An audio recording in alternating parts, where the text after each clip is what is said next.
Assalamualaikum warahmatullahi wabarakatuh. Selamat malam Ibu Rosanah SSMIKOM selaku dosen mata kuliah Teknik Lobi dan Negosiasi. Selamat malam juga kepada rekan-rekan sekalian.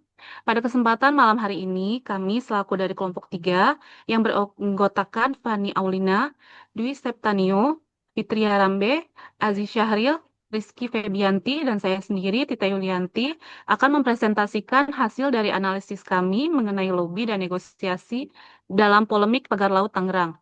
Kasus ini menjadi perhatian publik karena melibatkan berbagai pihak dengan kepentingan yang berbeda. Sehingga kami beranggapan kasus tersebut menarik untuk dianalisis dengan menggunakan konsep lobi dan negosiasi. Sebelum masuk ke kasus, kita perlu memahami bahwa lobi dan negosiasi merupakan bagian penting dalam komunikasi publik.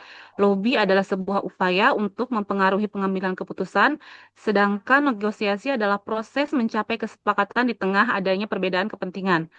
Kasus Pagar Laut Tangerang menjadi perhatian nasional pada tahun 2025 setelah ditemukannya pagar bambu sepanjang kurang lebih 30 kilometer di wilayah pesisir Tangerang.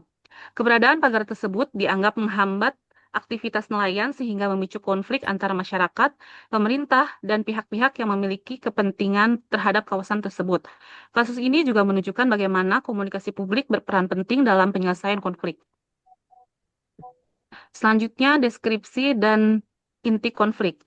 Secara singkat, kasus ini bermula dari ditemukannya sebuah pagar bambu di wilayah pesisir Tangerang. Para nelayan mengeluhkan bahwa pagar tersebut menghambat akses mereka ke wilayah tangkap ikan. Selain itu, muncul dugaan adanya munculnya kepentingan ekonomi tertentu di balik pembangunan pagar laut tersebut, sehingga pemerintah melakukan investigasi. Inti konflik dalam permasalahan ini adalah adanya perbedaan kepentingan. Di satu sisi, nelayan menginginkan akses bebas ke wilayah tangkap ikan. Di sisi lain, terdapat pihak yang memiliki kepentingan ekonomi terhadap kawasan tersebut. Sementara itu, pemerintah harus menjaga keseimbangan antara kepentingan masyarakat, aparat hukum, dan investasi. Selanjutnya, analisis stakeholder. Dalam kasus ini terdapat beberapa stakeholder yang terlibat. Yang pertama, nelayan memiliki kepentingan untuk mempertahankan akses wilayah tangkap ikan. Ada Kementerian Kelautan dan Perikanan yang berkepentingan dalam pengelolaan ruang laut. ATR BPN berperan dalam aspek kelautan dan perikanan. Mohon maaf, ATR BPN berperan dalam aspek legalitas kawasan. Pemerintah Kabupaten Tangerang sendiri memiliki kepentingan menjaga stabilitas daerah. Selain itu, terdapat organisasi nelayan, media massa, dan DPR RI yang turut berperan dalam proses penyelesaian konflik. Adapun pihak yang memiliki kewenangan utama dalam pengambilan keputusan adalah pemerintah pusat, kementerian terkait, dan aparat penegak hukum. Yang akan selanjutnya dilanjutkan oleh rekan saya, Kak Fitri Harambe. Oke, selanjutnya ada analisis stakeholder, yaitu dalam kasus ini terdapat beberapa stakeholder yang terlibat, mulai dari nelayan memiliki kepentingan untuk mempertahankan akses wilayah tangkap ikan, Kementerian Kelautan dan Perikanan berkepentingan dalam pengelolaan ruang laut, ATR atau BPN berperan dalam aspek legalitas kawasan, pemerintah Kabupaten Tangerang berkepentingan menjaga stabilitas daerah. Kemudian selain itu terdapat organisasi nelayan, media massa, dan DPR RI yang turut berperan dalam proses penyelesaian konflik. Adapun pihak yang memiliki kewenangan utama dalam pengambilan keputusan adalah pemerintah pusat, kementerian terkait, dan aparat penegak hukum. Lalu ada analisis teknik lobby, yaitu selanjutnya kami akan membahas analisis teknologi yang digunakan dalam kasus ini. Terdapat 3 bentuk lobby yang paling menonjol. Pertama adalah grassroots lobbying yang dilakukan melalui audensi, demonstrasi, dan dukungan masyarakat. Kedua adalah media lobbying, melalui pemberitaan media dan pembentukan opini publik. Serta ketiga adalah direct lobbying atau lobby langsung melalui pertemuan dan pemerintah, DPR, kementerian terkait. Ketiga adalah bentuk lobby tersebut memiliki ketujuan yang sama, yaitu mendorong pemerintah untuk mengambil tindakan terhadap keberadaan pagar laut. Sedangkan analisis growth lobbying, strategi yang paling terlihat dalam kasus ini adalah growth lobbying. Nelayan menyampaikan aspirasi mereka secara langsung, melakukan mobilisasi dukungan masyarakat pesisir, serta bekerja sama dengan organisasi nelayan dan organisasi masyarakat sipil. Strategi ini menghasilkan dampak yang cukup besar. Isu yang awalnya hanya dikenal tingkat lokal berkembang menjadi isu nasional. Selain itu, tekanan publik terhadap pemerintah meningkat dan posisi tawar nelayan menjadi lebih kuat. Menurut kelompok kami, strategi ini efektif karena melibatkan pihak yang terdampak secara langsung sehingga memperoleh legitimasi publik yang tinggi. Selanjutnya akan dilanjutkan oleh Kak Dwi Septanio. Silakan Kak. Terima kasih Kak Fitria Rambe. Media lobbying dan direct lobbying. Selain grassroots lobbying, media juga memiliki peran yang sangat penting. Media massa secara intensif memberitakan kasus pagar laut sehingga perhatian publik semakin meningkat dan konteks agenda setting media berhasil menjadikan kasus ini sebagai isu yang dianggap penting oleh masyarakat. Selain itu, media juga melakukan framing dengan menonjolkan dampak yang dirasakan nelayan sehingga publik lebih mudah memahami permasalahan yang terjadi. Sementara itu, direct lobbying dilakukan melalui dialog dengan pemerintah daerah, kementerian, dan DPR. Kombinasi kedua strategi ini berhasil meningkatkan perhatian publik sekaligus perhatian pemerintah terhadap kasus tersebut. Slide selanjutnya, evaluasi efektivitas lobbying.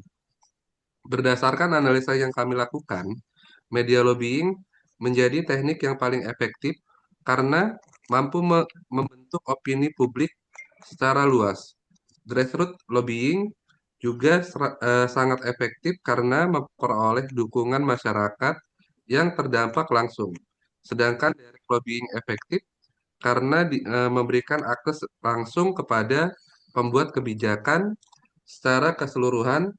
Keberhasilan lobby dalam kasus ini ditentukan oleh kombinasi dukungan publik, media massa, dan komunikasi langsung dengan pengambil keputusan. Selanjutnya saya serahkan ke Kak Feby. Kak Dwi, slide 9 adalah analisis proses negosiasi. Selanjutnya kami akan membahas proses negosiasi yang terjadi dalam kasus ini. Tahap pertama adalah persiapan, yaitu pengumpulan data dan bukti oleh masing-masing pihak. Tahap kedua adalah pembukaan, di mana setiap pihak menyampaikan posisi dan kepentingannya. Tahap ketiga adalah tawar-menawar, yaitu proses perdebatan mengenai kepentingan dan solusi yang mungkin diambil. Tahap terakhir adalah penutup, yang ditandai dengan pembongkaran pagar laut dan investasi terkait legalitas kawasan. Selanjutnya, analisis strategi negosiasi. Pada awal konflik, pola negosiasi yang terjadi cenderung bersifat distributif. Artinya, masing-masing pihak berusaha mempertahankan kepentingannya sendiri sehingga muncul pola menang dan kalah. Namun, seiring berkembangnya kasus, pemerintah mulai menerapkan pendekatan integratif melalui dialog dan investigasi. Pendekatan ini Pendekatan integratif berfokus pada pencarian solusi bersama atau win-win solution sehingga lebih efektif dalam menyelesaikan konflik. Untuk selanjutnya dilanjutkan oleh Kak Aziz, dipersilakan.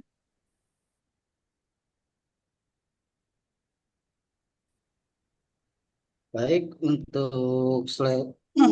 untuk analisis Batma dan Zoma dalam teori negosiasi terdapat konsep Batma dan Zopa. Batma merupakan alternatif yang dimiliki pihak-pihak apabila negosiasi gagal. Bagi nelayan, alternatif adalah demonstrasi darurat hukum. Bagi pemerintah, alternatifnya adalah melakukan pembongkaran langsung secara penegakan hukum secara pihak yang berkepentingan dapat menempuh gugatan hukum. Sementara itu, ZOPA adalah Zone of Possible Agreement yang merupakan titik temu yang dapat diterima semua pihak. Dalam kasus ini, titik temu tersebut adalah pemulihan akses nelayan, penegakan hukum, dan evaluasi legalitas kawasan. Kemudian akan dilanjutkan oleh Kak Avani. Baik, selanjutnya adalah kesimpulan. Sebagai penutup, kami menyimpulkan bahwa kasus pagar laut di Tangerang menunjukkan pentingnya peran lobi dan negosiasi dalam penyelesaian konflik publik.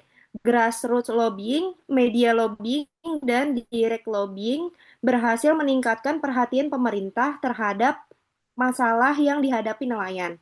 Dari sisi negosiasi, proses penyelesaian konflik berkembang dari pendekatan distributif menuju integratif sehingga menghasilkan solusi yang lebih konstruktif. Adapun rekomendasi yang kami berikan adalah meningkatkan transparansi komunikasi publik, melibatkan masyarakat dalam pengambilan kebijakan, memperkuat mekanisme eh, mediasi konflik, dan memperketat pengawasan terhadap pemanfaatan ruang laut. Sekian presentasi dari kelompok kami. Terima kasih atas perhatian Bapak atau Ibu dan teman-teman sekalian. Wassalamualaikum warahmatullahi wabarakatuh.